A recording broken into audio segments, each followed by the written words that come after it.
Halo, aku Yazid Nasifi, selaku astor dari mata kuliah KUP, akan menjelaskan terkait surat teguran, penagihan dengan surat paksa, penyitaan, lelang, dan sandera badan. Jadi secara umum, materi yang akan disampaikan akan membahas terkait penagihan pajak dengan surat paksa. Jadi sebelum itu kita harus mengetahui dulu dasar penagihan pajak. Dasar penagihan pajak ada beberapa. Pertama adalah STP atau surat tagihan pajak. Kedua SKPKB atau kurang bayar, SKPKBT atau kurang bayar tambahan, SK pembetulan, SK keberatan, putusan banding, dan peninjauan kembali. Di mana atas dasar penagihan pajak ini dapat dilakukan penagihan pajak dengan surat paksa. Jadi atas dasar penagihan pajak yang tidak dibayar sampai dengan jatuh tempo dapat dilaksanakan penagihan dengan surat paksa. Selanjutnya masuk kepada alur dari pelaksanaan penagihan pajak.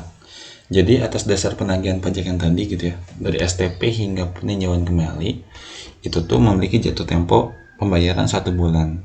Apabila lebih dari 1 bulan, maka sudah termasuk terlambat. Atas keterlambatan tersebut nanti akan dikenakan sanksi. Kemudian surat teguran akan terbit 7 hari setelah jatuh tempo apabila wajib pajak belum saja membayar atas tagihan pajaknya. Kemudian surat paksa di sini akan terbit setelah 21 hari diterbitkannya surat teguran. Jika masih wajib pajak tuh belum membayar pajak yang terutang. Dan nanti 2 kali 24 jam akan diterbitkannya surat penyitaan atau SPMP, di mana dalam rentang waktu tersebut Direktorat Jenderal Pajak dapat melakukan 3 hak ya. Yang pertama adalah pemblokiran atas rekening, kedua pencegahan, dan ketiga penyanderaan. Syaratnya itu adalah yang pertama ketika utang pajaknya melebihi 100 juta rupiah, dan yang kedua adalah diragukannya itikat baik. Jadi apabila 2 syarat ini terpenuhi, Direktorat Jenderal Pajak dapat melakukan 3 hal: pemblokiran rekening, pencegahan, dan juga penyanderaan. Selanjutnya apabila di sini DJP gitu ya, memberikan waktu 14 hari. Apabila tagihan pajaknya lunas beserta sanksi dendanya gitu ya atas keterlambatan, akan dilakukan pencabutan sita. Tetapi apabila 14 hari tidak lunas juga, maka akan diberlakukan pengumuman lelang. Dan selanjutnya 14 hari setelahnya akan dilakukan pelaksanaan lelang. Kemudian terkait timbulnya kewajiban perpajakan. Jadi ada 2. Yang pertama adalah secara material, yaitu saat undang-undang pajak diundangkan. Yang kedua adalah pembayaran dan pelaporan PPh pasal 25, SPT baik itu PPh 21 maupun SPT masa PPN. Kemudian secara formal adalah diterbitkannya tagihan pajak.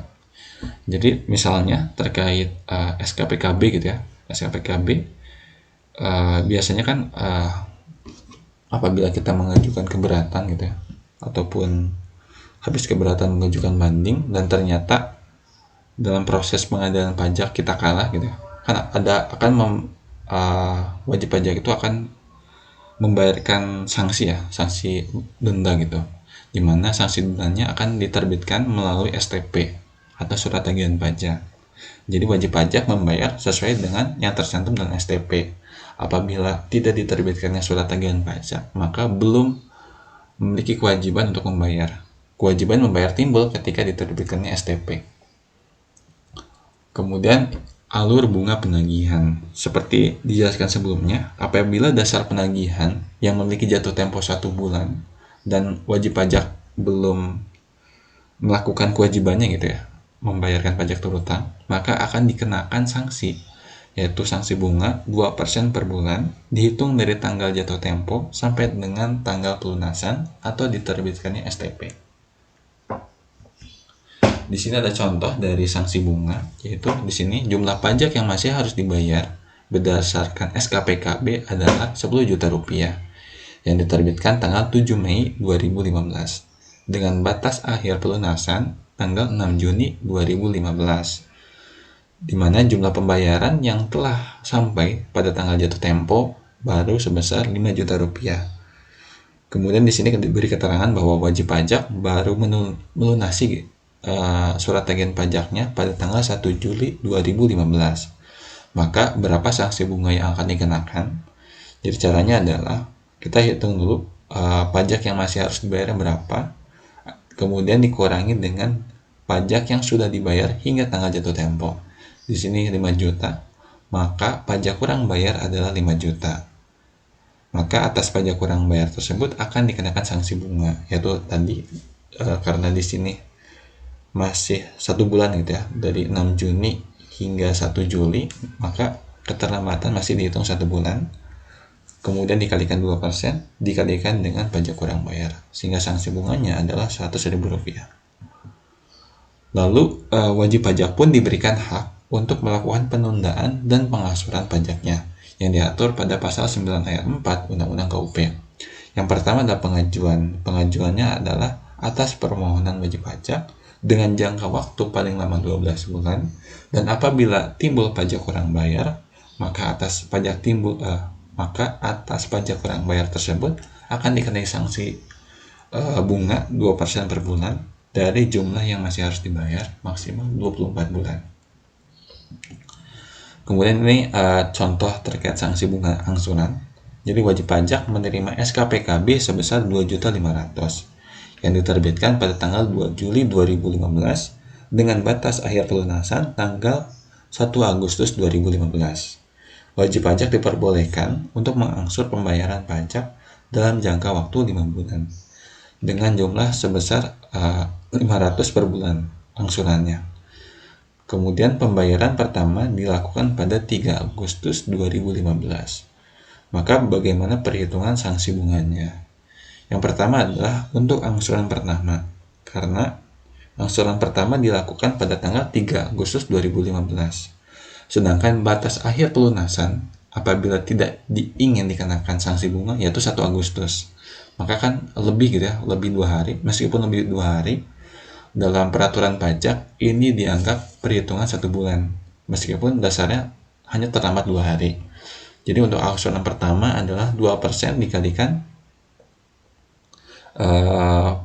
total utang pajaknya yang masih belum dibayar, yaitu 2.500.000, maka akan dikenakan sanksi bunga 50.000. Untuk angsuran kedua, yaitu 2% dikalikan dengan sisa utang pajaknya, dimana kan angsuran kedua ini telah dibayar 500.000 gitu ya, telah dibayar 500.000, maka utang pajaknya pun berkurang 2 juta, sehingga mendapatkan sanksi bunga 40.000. Dan untuk angsuran ketiga dan kelima sama perhitungannya, sehingga nanti sanksi bunganya tinggal dijumlahkan, yaitu 50.000 tambah 40.000 tambah 32.000 tambah 20.000 dan tambah 10.000. Itu untuk sanksi bunga angsuran.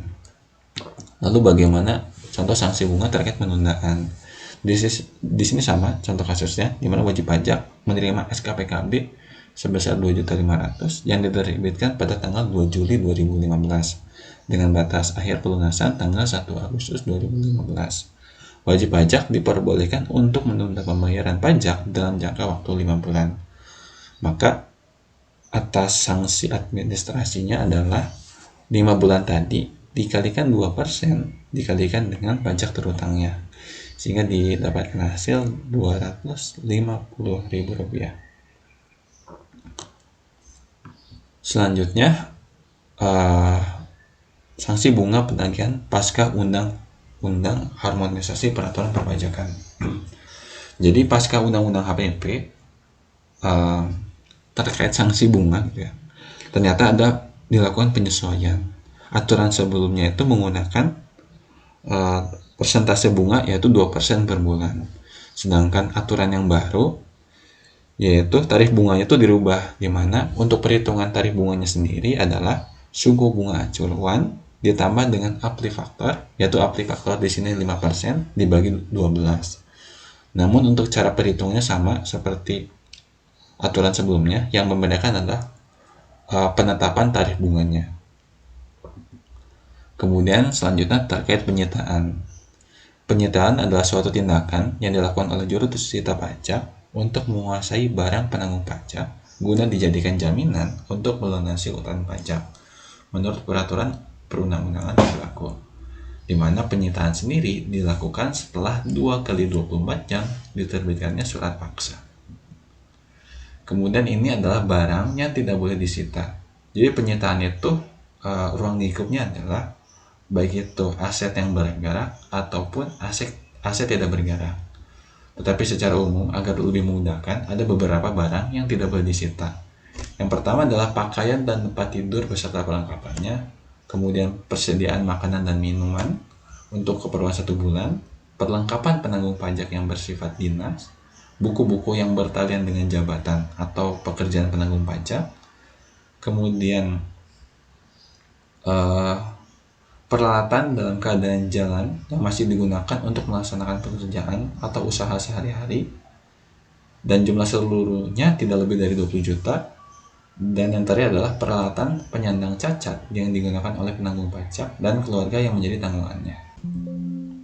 Selanjutnya masuk kepada lelang. Jadi lelang adalah eksekusi atas barang-barang milik penanggung pajak dalam rangka penagihan piutang pajak. Penjualan secara lelang atas barang-barang yang disita dilakukan sekurang-kurangnya 14 hari setelah pengumuman lelang dilakukan. Jadi untuk alur dari lelang sendiri, yaitu sebelumnya dilakukan penyitaan, di mana setelah 14 hari setelah dilakukan penyitaan akan dilakukan pengumuman lelang, dan 14 hari selanjutnya akan dilakukan pelaksanaan lelang. Selanjutnya masuk kepada penyanderaan. Penyanderaan adalah pengekangan untuk sementara waktu kebebasan penanggung pajak dengan menempatkannya di tempat tertentu, di mana syarat penyanderaan yaitu harus memenuhi syarat kuantitatif dan juga kualitatif, di mana untuk syarat kuantitatifnya adalah memiliki utang pajak minimal 100 juta rupiah, dan kualitatifnya adalah apabila wajib pajak itu terbukti melakukan bentuk penghindaran pajak. Kemudian jangka waktu penyanderaan hanya dapat dilakukan paling lama 6 bulan dan dapat diperpanjang 6 bulan lagi. Penerapan lembaga penyanderaan atau gizling merupakan upaya hukum terakhir dalam rangka penagihan pajak. Jadi dalam proses perpajakan sendiri, yang difokuskan adalah bagaimana utang pajak itu dapat dikembalikan kepada negara.